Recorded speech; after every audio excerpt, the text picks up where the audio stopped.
Hey, comic lovers, EMoney and the old man back with you again for another exciting episode. Exciting? Yeah. At least I think it's exciting. It's going to be exciting. Yeah. Woo! So, what do we have going on today? Well, we have some entertainment news. We have sci-fi news from the set of The Mandalorian Season 3, some casting news, and also some rumors about the upcoming season of Doctor Who. Okay, now you're talking about, you got your level of nerd that we are, and then you have your Doctor Who level that you are. I mean, I'm sure there's one or two Whovians out there. Oh, there's a crap load of you out there. I watch it too. I'm just not as eat up with it as he is. All right, so we have that, and then we have our comic reviews and previews, and then guess what came in the mail today, or not today, but this week. We have our Box Hero shipment for the month of March, and we're going to be opening that up here in just a little bit. We got to talk to Box Hero so they can start sending that so we get it the day we film, because having it sit there and tease me, right, that's right, torture. Got to open it. Also, we have our little previews of what you can expect at our upcoming pop-up comic book shop this spring. So, we started doing that last week, showing you, things we're going to have available at the sale. Well, we have more to show you this week. Oh, we have tons more. Oh, yeah. I mean, we could probably go, yeah, I mean, 52 episodes in a year, we could probably do that very easily, especially with toys. We have all kinds of toys we're going to have available at the sale, and we're going to give you just a little pinch of it today. All right, so they say that in every universe, a spider totem exists. Either a Spider-Man or a Spider-Woman. They say that? They do say that. I don't say that. So my question is, where the hell is ours? This is Back Issues.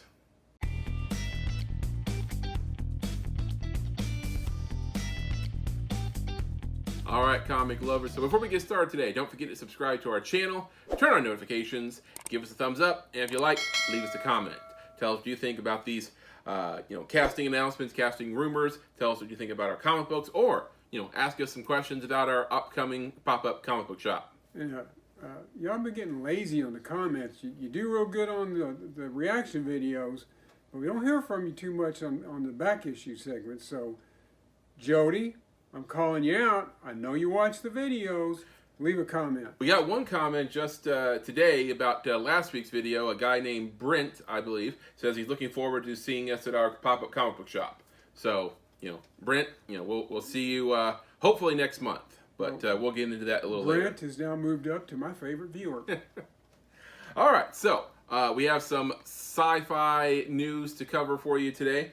First up, there is a rumor going around, at least from one source, saying that Hugh Grant is in talk to play the next Doctor. Well, that'll be different, won't it? Yeah. Man. So they don't tend to put known actors into that spot. Most people who play Doctor Who, they have their career take over after playing Doctor Who. The War Doctor was the exception. John Hurt, but he was only really in one episode. He got a little cameo in another episode, but that was about it. That really doesn't count, but right. I mean, David Smith, David Tennant, his career took off after Doctor Who, right, or during Doctor Who. He was in Broadchurch. He played the Purple Man in Jessica Jones. Oh, he played the great Purple Man. Right. Woo! And then, Matt Smith, his career took off. He's set to play a part in Morbius, later this year. Coming up very soon, in fact. A couple weeks. Yeah, a couple weeks. So, yeah. So, you don't really get a known actor, but one source says that Hugh Grant is in talks with Russell T. Davies, who, you might remember, was the showrunner when the show rebooted in 2005. He was the showrunner for the Christopher Eccleston and David Tennant era before handing it over to Stephen Moffat. Excuse me. Yeah. Those were my favorite Doctor Who stories. So, rumor is that Davies is trying to enlist Hugh Grant to bring a fresh feel to the role. One insider says Grant offers many attributes: great actor, British, award-winning. He's funny. Yeah, Hollywood A-lister, and excellent at comedy. Conversations are in progress. The vision is that the show can be a Marvel-like product, building franchises around the Doctor and other key characters in his many lives. Like I said, it'd be interesting. Yeah. So what do you guys think? Hugh Grant as the Doctor, could it work? I mean, I think it'd be pretty great. All right, so there is the Doctor Who news. The source comes from a website called The Mirror, and I understand that their reliability can be a little spotty.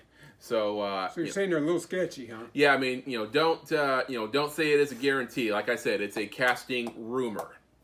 All right, this one, however, has been confirmed, and you can take that to the bank. Woo. So it has been confirmed that Christopher Lloyd has been cast in a part for The Mandalorian Season 3. No kidding. Yeah. So the 83-year-old Back to the Future star has enjoyed a resurgence as of Well, you late. act like 83 years old is a big deal. He's in the prime of his life. Right. He was recently in a role in Nobody, film we saw last year. Good movie. Yeah, it was the first film we saw after COVID. So, that was, it's kind of, near and dear to us now. Near and dear to me because I thought it was a good movie. Also, he was in George Clooney's The Tinderbox. So, he's been enjoying some good roles lately. So, it's being kept under wraps what the role actually is, but they say it is it's a guest star role in nature. Well, I wouldn't expect him to hop in the ship and travel with the Mandalorian Right. all the time. I mean, So details on the show have been kept under wraps. What they're going to do, we saw Mandalorian take off with Grogu and his new starfighter, new Naboo starfighter. So it's going to probably pick up from there. Now, who else is going to be rejoining the cast? Well, we know, of course, Pedro Pascal is going to be the Mandalorian. Also, Carl Weathers. How do you know? Because that's what they're. No, I mean, if he does it, how would you know? Oh, like how would you know he was in the helmet? Doesn't take the helmet off. Okay. I mean, he did, but I bet he doesn't again. All right, so we have Carl Weathers as Grief Karga going to be rejoining the cast, and also I always have trouble pronouncing this guy's name, Giancarlo Esposito as Moff Gideon. The Chicken Man from Breaking Bad. Right. So those two have been confirmed. Everything else is just kind of speculation. Good actor. Hopefully we get to see Katie Sackhoff as Bo-Katan in the near future. My girl. Yeah. All right, so there is your sci-fi news this week. So let us know what you think about the announcements and rumors in the comment section. I mean, if you hear anything that you think we might want to talk about, comments. Come on, comments. All right, so there is your entertainment news. Now let's toss it over to our comic book reviews. All right, so if you've never watched us review comic books before... Shame on you. Right, shame on you. But we do this on a 5-shield rating system. We grade each of these, we give it 2 scores, one for writing and story, and then another one for artwork. And then we combine the 4 scores together to give it an average overall score. All right, so first up, we have our mentions for this week. We don't call them honorable mentions because every now and then we have something bad to say about them. We have some some harsh criticism for them. It's been a while that we blasted somebody, but these two, I just thought they were kind of interesting and they deserved a mention. So all right, so being as how EMoney is the resident conspiracy theorist, well, when it comes to certain conspiracy theory, then yeah, he's kind of up on it, and that would be the assassination of Oswald or JFK. Oh, okay. Right. We went there one year on a class trip, and ever since then, anything to do with that assassination, he's been... Well, I did some amateur research after we went there. A lot of it. Yeah, I actually did a paper on it. I don't know if it was that year or the next year. And, I watched the movie JFK. That's fiction, by the way. Well, so is this. Right. This is major fiction. Right. And, if you're wondering, I have concluded that Oswald acted alone, is my opinion. That's your opinion. Yeah. Any rate, from Boom Studios, I think it's the last issue. It's number 5, regarding the matter of Oswald's body. Boy, I'm glad they put the title on the back, too, because that's a sentence. But at any rate, I'll turn this one over to EMoney. All right, so like we said, this is about the JFK assassination and the assassination of Oswald that followed after that. And I would describe this as, pretty much JFK fan fiction. Oh, and it's good fan fiction. It's a very interesting story.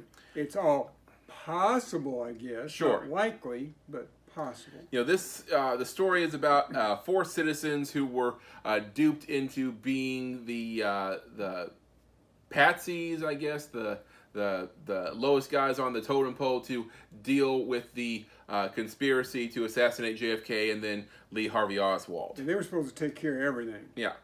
It didn't exactly work out the way it was planned. So yeah, I mean, you know how the conspiracy goes. You get Oswald to assassinate JFK, and then to keep him from talking, you assassinate him, and you don't tell Jack Ruby anything that can implicate you, and then he dies later in prison. I wonder if they knew he was already sick and dying. Yeah, and he died of cancer in prison. So these guys who helped take part in the cover up, they realize they're the patsies, and they're never going to get out of this alive. They're the proverbial loose end. Yeah, there you go. So they decide that they're going to make a last stand, and what happens in this issue is the final confrontation between the G-men and the dupes. Pretty good stuff. Yeah. So the conclusion regarding the matter of Oswald's body, number 5 gets 3.5. After we rounded it up, yes. 3.5 shields out of 5. All right. All right. Next up, the only other book we're going to mention this week is a book that you really started following. I've enjoyed it. Yeah. Yeah, more than me. I mean, I like it, but he's pretty crazy about it. Is from Dynamite. I think the only book we get from Dynamite is Nick's number 5. All right. So if you've read Nyx at all, Nyx is a half human, half demon woman, and she is trying to come to terms with the two halves, human and demon, and she's also trying to work things out with her demon father, who is a Lord of Chaos. He's a real piece of work, too. Yeah. He wants her to take over the family business eventually, becoming the new Lord of Chaos. She doesn't want that, and they kind of have a father-daughter moment, and work out their issues. So at the end of the issue, they come to they come up with some kind of a deal, a compromise. You're talking about a deal between two demons. Yeah. So I've said this before. When you're making a deal with some kind of entity, or you're making a wish in the case of a genie or something, make sure you word what you say very carefully. Well, as a demon, they don't even have to go with their word. I mean, when it comes to terms of a deal, don't they though? Depends on the demon. Crossroads demons. Yeah, I mean, supernatural, you make a deal with a demon. I mean, they give you what you want, but, people, they get their 10 years and they try to, renege on it. Like, I don't think I want to go to hell now. About 9.5 years, I'm going to start looking for an out. Yeah. So, I mean, demons, in that case, keep their word better than humans do. But, be very careful how you word things. So just don't deal with the demon. I remember in an episode of Buffy when, what's his name? Spike? Spike. There you go. I had a brain fart. Spike wanted to, get revenge on Buffy, so he makes a deal with a demon, and he words it. He wants to give the Slayer what she deserves, is what he said to the demon. So that was stupid. Yeah, when he is gonna get payment on the deal, the demon's like, yes, it's time to give you back your soul. And he gives Spike a soul, giving the Slayer what she deserves. So, like I said, be careful. Anyways, Nyx number 5, great artwork in this issue, always great artwork here. Number 5, giving it 3.5 shields out of 5. Alrighty, so our top 3, you already know what I'm about to talk about, which is how we broke the tie, because there was a tie for the first number 1 spot. Number 3, not so much, but 1 and 2, yes, tie. So we tried to come up with something to do to break the tie and figure out who was going to pick the books. So we had a hot dog eating contest. I didn't have a chance. I mean, it was just a joke. But anyway, well, at least I didn't spend a fortune on the hot dogs that I ate. But at any rate, so EMoney got to pick the tie on the first 2 books. So if you don't like the order of number 1 and number 2, it's his fault. All right, so anyway, number 3. Detective Comics has been a weekly book for a long time. And I always get the cardstock cover because I love this guy's art. Fantastic artist. I liked every cover that they've done on these cardstock books. But at any rate, this is Detective Comics number 1057.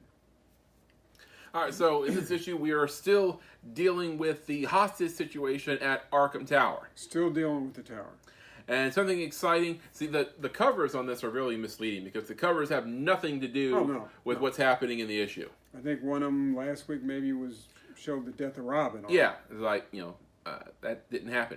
But anyways, so something exciting happened last issue was Batman returns. And, you might be wondering, well, it's Detective Comics. Why would Batman being there be so exciting? Because he ain't been around for a long time. He's been absent for a long time from this story. He's been in Europe dealing with Batman Incorporated, which I don't even like Batman Incorporated. I like that story. I thought it was pretty good. Yeah. All right, so Batman comes back, exciting stuff. And in the meantime, the Bat family has been dealing with the situation at the tower. So we start off here. Nightwing is incapacitated because he was exposed to the Scarecrow's fear toxin. Oh, Scarecrow just kicked his ass. Mm-hmm. So members of the Bat family are in different levels of the Arkham Tower. Spoiler and Red Robin are getting hostages out. Harley Quinn is rescuing several of the doctors that are being threatened by the Joker army. It still hurts me when you talk about Harley Quinn being part of the Batman family. I love it. I think it's great. It hurts. And also you have Huntress running around trying to rescue hostages. So some exciting stuff here. And one picture that was really fun was, and there's all kinds of different factions. It's not just. Everybody wants to get some piece out of this tower situation. The Joker army has their agenda. Penguin's men are trying to get drugs out of the facility. And, Scarecrow's trying to get his revenge for what happened during Fear State. So it's all kinds of stuff going on. So Harley's trying to get some of the doctors out of the building. Meanwhile, Batman and other members of the Bat family confront Scarecrow. And it's all building towards this big confrontation between all the different factions that are still in the building. So, exciting stuff here. Detective Comics number 1057. Our number 3 pick for this week We rounded it up to 4 shields out of 5. All right, next up. Told you all before that EMoney and I didn't really jump on the Spawn bandwagon. We've not read a lot of Spawn, but we picked up Gunslinger Spawn. Really liked it. It was a great story. And we've been getting that every week, or every month. But when we saw that Gunslinger Spawn was going to go into a team of Spawns in a book called The Scorched, we were down. We got that too. So here's The Scorched number 3 from Image Comics. All right, so a lot of things happening in this issue. Adversaries that were previous adversaries of the members of the Scorched, they wanted to have the, angels and demons and Hellspawn. They wanted to take their war elsewhere and, not, fight on Earth. So these human fighters have been fighting against the Scorched, but now they realize that maybe their goals, align with each other because most members of the Scorched are, I said out of time, but you how did you word it? Well, lost in time. Lost in time. They've been misplaced. They're in the wrong era. Right. So they want to go back to where they came from, and the human fighters want them to go back too. So maybe they can work together. Also, this issue, have you guys ever seen what happens when angels are cut off from God's grace? It ain't pretty. Yep, they start to look kind of demony after a while. So a lot of different things, and people fighting each other here. And also great artwork. I mean, most of the Spawn. All McFarlane's comics, whether he draws them or not, he gets good artists to work on the books. Right. So the Scorched number 3, our number 2 pick for this week, coming in at 4 shields out of 5. No rounding. 4 solid shields. All right. Next up, our number 1 pick. Number 1 pick should have been titled World's Finest, Batman/Superman. But no. They called it Batman/Superman, World's Finest. Totally no homage to the original World's Finest that ran for many, many issues. But picky. Well, yeah, there's things you should do just because they've already done it. That's why they have homages. But anyway, I saw it was written by Mark Waid. I'd have to say Mark Waid's probably in my top 10 writers. You have to figure the worst Mark Waid you're going to get is going to still be pretty solid. So I was happy to pick this one up. All right. So in this story, Poison Ivy has made her way to Metropolis for some reason. I mean, you have trouble dealing with a vigilante in a costume, and you think, hey, I'm going to go to Metropolis and take on the big guy. That makes sense. But anyways, so, she makes her way there, and of course, Batman and Robin show up to stop her. And also, Metallo attacks at the same time and is looking to take his revenge on Superman. Now, I want to point out that in the late 90s, there was another World's Finest two-part comic series that had Superboy and Robin as the World's Finest, and they took on these exact same villains in that story. And it was a really good story. I enjoyed it. Back then, I would keep certain comic books and read them over and over again. That's what you should do with comic books. I read that one a lot. So anyways, I don't know if they took inspiration from that story for this story, but, same villains. All right, so during the attack, Metallo comes up with a new way to come after Superman. So we all know, or most of us know, Metallo has a kryptonite heart, which is what makes him such a big threat to Superman. Green kryptonite heart. Right, green kryptonite heart. But in this attack, he does something a little different. He has made a cocktail full of red kryptonite fragments. Now, for those of you who are new to the kryptonite stuff, red kryptonite causes Superman to have some random problem. It's unpredictable. I mean, you never know what it's going to do. One piece of kryptonite will do one thing, another piece will have an entirely different effect on him, and a third piece, something else. In Smallville, they kept it to just one thing. He's exposed to red kryptonite, it takes away his inhibitions. So, that's boring. That's a little inaccurate. So, red kryptonite, something different every time. So, with this cocktail, with all these different fragments, whenever he, I guess, metastasizes the fragment, something different happens. Like he gets, overpowered. He hallucinates. He loses his powers altogether. It's a mess. Yeah. So, in the near the end of the final issue, also a guest appearance from one of Dad's favorite teams, the Doom Patrol. Oh yeah, that was awesome. Yeah. It wasn't this more modern Doom Patrol that I really don't care for. It was the classic, original Doom Patrol. Yeah. Thank you. So, by the end, Batman, Robin, and the Doom Patrol are working to how they can get the fragments out of Superman and help him. So, Batman, Superman, World's Finest, our number one pick for this week, coming in at 4 shields out of 5. See, even you had to look at the title. Right. Because it's not named right. All right, so these are our recommendations. Pick them up at your local comic book shop. All right, so what's going on for this week's releases? All right, this week is another relatively short week for us. It's not a ton of books. Aerosmith, Behind Enemy Lines is coming out. Now, you didn't get on board with the first issue. You didn't really I care thought for it was a little slow, yeah. But the second issue, you said, hey. Yeah, it got a little better. And so number 3 is coming out. Looking forward to that. And we've already mentioned Gunslinger Spawn, how we feel about that cat. And number 6 comes out. A couple Devil's Reign crossovers, I believe, are coming out. I'm not positive. But you've got Devil's Reign, Villains for Hire, number 3, and Devil's Reign, X-Men, number 3. That story should be wrapping up soon. Right. These should probably be the last crossovers. I don't know if they're going to do anything after Devil's Reign number 6 comes out or not, but it's getting near the end. All right, so there is our recommendations for this week's releases. Like I said, get them at your local comic book shop. All right, let's get this Boxed Heroes open. All right, so our March Boxed Heroes. Let's see what we got this month. Open the box. All right, so if you want your own Boxed Heroes, you can go to boxedheroes.com. If you want to just test the waters and see how you like it, you can order a single box, or you can get a monthly subscription. And with a monthly subscription, you get a special bonus issue with every box. A lot of times the bonus issue is the best one in the box. Right.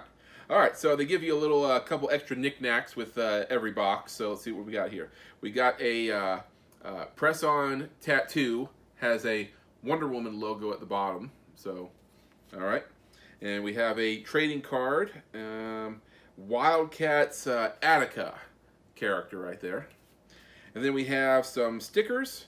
I guess that's supposed to be Boba Fett. Looks kind of like a Scotty Young drawing. But it is Boba Fett. Yep. And then something from Rick and Morty. I like that one. I licked it, so it's mine. Usually works. All right, so there's your little extra knickknacks. And then we have the information on how you can get a free comic book by sharing on social media, your Boxed Heroes. All right, now on to the actual comic books.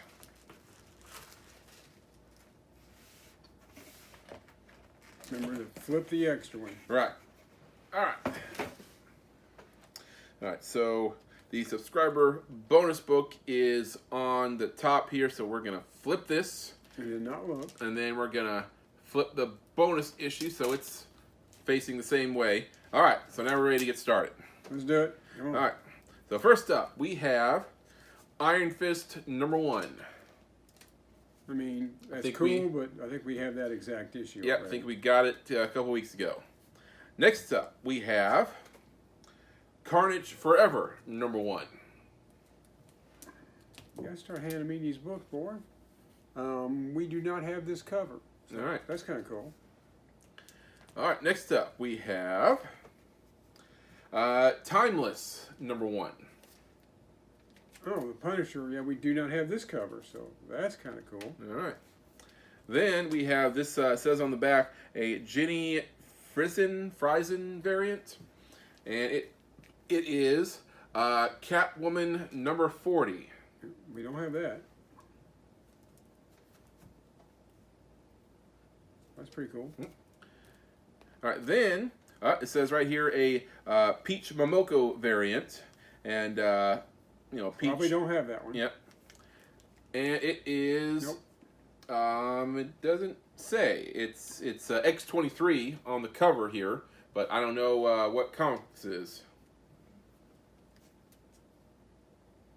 It might be Lives of Wolverine or Death. I'm not sure either. Okay, so we're gonna have to do a little research on that one. Or pop it open, but we'll see. Oh, on the back here it just says winner. Winner. Yeah, it just says winner. So does that mean it's an extra book? maybe something a little extra special here. Let's see. We have it is special. X-Men #4, first appearance of Omega Red. Well, that book alone probably pays for the whole box. Yep, that's pretty cool there. All right. And is that a Jim Lee? I think that is a Jim Lee cover. Yes. All right. So nice. All right. Next up, we have the Ultimates issue #8. So a little, slightly vintage. Yeah, I liked all these Ultimate storylines. Uh-huh. They were good. It goes Spider-Man was the best, then X-Men, then Ultimates, then Fantastic Four is how I rank them. I would reverse Ultimates and the X-Men. Okay. Next up, we have Hitman Ace of Killers. Garth Ennis story. Not one of Garth's best books. #15. Yeah. Oh well. Can't all be winners. That might go in the dollar box. I don't know. All right. Next up, we have JLA #21. This is from '98.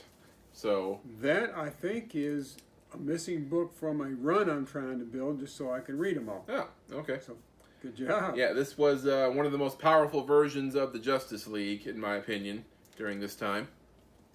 All right. And finally, we have the subscriber bonus book. And it says the Stanley Art Germ Lao variant. That's a mouthful. And it is, Strange #1. I think we have that exact copy. I think we reviewed that a week or two ago. Still pretty cool. All right, so there is your our Boxed Heroes. A lot of these are probably going to be available at our pop-up comic book shop this spring. I would say more than half. Yeah. All right, so speaking of pop-up comic book shop, let's take a little look at what we're going to be selling this spring. All right. All right, so if you're not familiar with our pop-up comic book shop, we have been doing this for a couple seasons now. In a few years. Yeah, where every Saturday or almost every Saturday during the warm months, we have a little comic book shop in my dad's garage. Mm-hmm. Now this year, since we have such a plethora, good word, of inventory, we're trying to get open a little early. Usually we don't open till May. Mm-hmm. Now we've guaranteed, no matter what, First Saturday in May. First Saturday in May, even though it's Derby Day here in Louisville, even though it's Free Comic Book Day, we will still be open. Well, in the Venn diagram of interest, I'm thinking that Derby and comic book people, like there's not a whole much lot of an overlap. No, but Free Comic Book Day, however, is. Yeah. At any rate, but we're going to try and open in April this year. Depending on the weather, I can't go out there when it's 40 or even 50 degrees. If we get a good Saturday, we might open a little later depending on the temperature. Normally it's 8 to 1.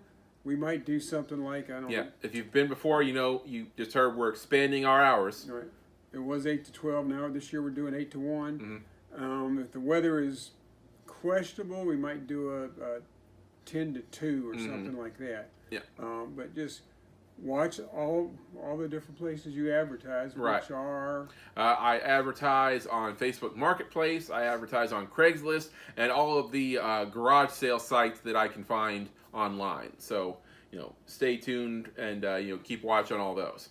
Because a lot of times when we film this, we can't be certain about the weather on Saturday. Right. It's too much lead time. Mm-hmm. So you can't really count on us telling you. It's not gonna be this Saturday. Just FYI, I'm gonna be out of town anyways, and I think the weather's gonna be too cold. Right. The earliest, and we don't know the weather yet, will be the first Saturday in April. Right. That's the very earliest we'll do. In May, first Saturday in May. No, earliest will be the first Saturday in April. Oh, okay, I got you. The latest. All right, latest Will be the first Saturday in May. We Right. will be open that Saturday. All right. So now, what are we going to be selling? Well, if you've ever been to our garage sale, you know that we had comic books. Of course, we had a lot of cool comic books, and I had the same old toys and action figures every week. And after a while, I bet it got kind of stale after a while. It changed a little bit. But now we have a huge collection of toys and action figures to sell you guys. We're not going to be able to display everything. Not even close. Yeah. Probably not even a tenth. It's going to change every week. So, be sure to check back with us every week for our advertisements, see what we're going to have for sale, okay? Advertising isn't going to do it. Right. I mean, they'll see a few samples of what we're going to have, but the overwhelming mass and size of this collection that we picked up, you're just going to have to come to the booth and take a look, because if you don't get it this week, it gets put back on the shelf and a new group of toys come out. And if you're looking for something specific, let us know. we'll see if we have it and maybe go digging. But Right. All right. So, also, comic books, where you have all kinds of new key comic books to share with to sell you guys. during the off season this year, we have picked up a boatload of what EMoney and I call good books, which is basically what you would see in a comic book shop displayed on the wall. I mean, we have our high value comic books that we price at $10 and up, and then we have like VIP comic books that are like $75 and up in value. So, and then we have our graded comic books too. Also, we have those. All right, so what are we going to be selling, just to give you just a little pinch, just a little taste of what we're going to have here. So, some of these comic books, like, look at this. Everybody probably knows this one. Wolverine #1 of the limited series, Frank Miller cover. That's going to be available. We have 2, 3, and 4 also, I'm pretty sure. Yes. Also, Black Panther #1, 30-cent cover, and by Jack Kirby cover right there. Jack the King Jack Kirby to King you, young man. Kirby. Yeah, so that's going to be available. Also, like we said, if you want graded comic books, we have a few of those available at our sale. Like this one, for example, Avenging Spider-Man #9, first appearance of Captain Marvel, or I'm sorry, Carol Danvers as Captain Marvel. And it says right here on the slab, predates Captain Marvel #1. So that's also going to be available. And we have another box of five CGC comics coming in soon, and we're gonna show you what we got in a upcoming video. Now, if you watch our unboxings that we do at Comic Book World, not even going to pretend that we have that level of stuff. We don't have Incredible Hulk #181. We don't have an Amazing Fantasy 15. Comic Book World does. Mm-hmm. However, we will be getting Young Avengers #1. So, check all that out. And, like I said, this is just a little taste. But if you're not so into comic books and you're looking to buy some toys, like I said, we don't have enough room to display everything. So here's just a little taste of what you can expect at our sale. All right, first up, we have this really cool set. A classic Silver Age Batman, Catwoman, and Penguins box set right there. So, both recreations of the characters from the Silver Age. So that's pretty cool. I even like some of the box art. I mean, it's just a nice looking little collection. Mm-hmm. Also, this one's pretty cool. Check this out. The Amazing Spider-Man Web Spinning Action Game. This is a board game that came out in 1979. Now, you can probably tell the box is in kind of rough shape, but I opened it up. It was already open. And I looked inside. Still has all the original pieces. I don't think anyone has actually played this game since it came out. So, this can be a lot of fun to a collector or someone who just wants to play the game. Like I said, box is rough, but everything still there. I want to play. No, well, too bad. All right. Also, if you're a horror collector and you're looking to come to get some horror figures, we have all kinds of that stuff. We have stuff from classic 80s and 90s horror movie villains. We have stuff from the Tortured Souls series. A lot of it is from McFarlane. Yeah, a lot of Todd McFarlane stuff. And then we have this one. Check this out. This one I was actually I was tempted to keep it for myself. This is a figure from The Crow, and it's Eric Draven, and it is a aquarium set right here. Well, that's the description of that type of case. It looks like the figure is suspended in an aquarium. Right. So this makes a really cool display for your desk or your mantle or whatever, wherever you want to put it. So like I said, I almost want to keep it, but I won't. So that's going to be available. And also, if you're looking for something a little more affordable for the kids or something, we have a ton of Marvel Legends figures. A lot of them. Yeah.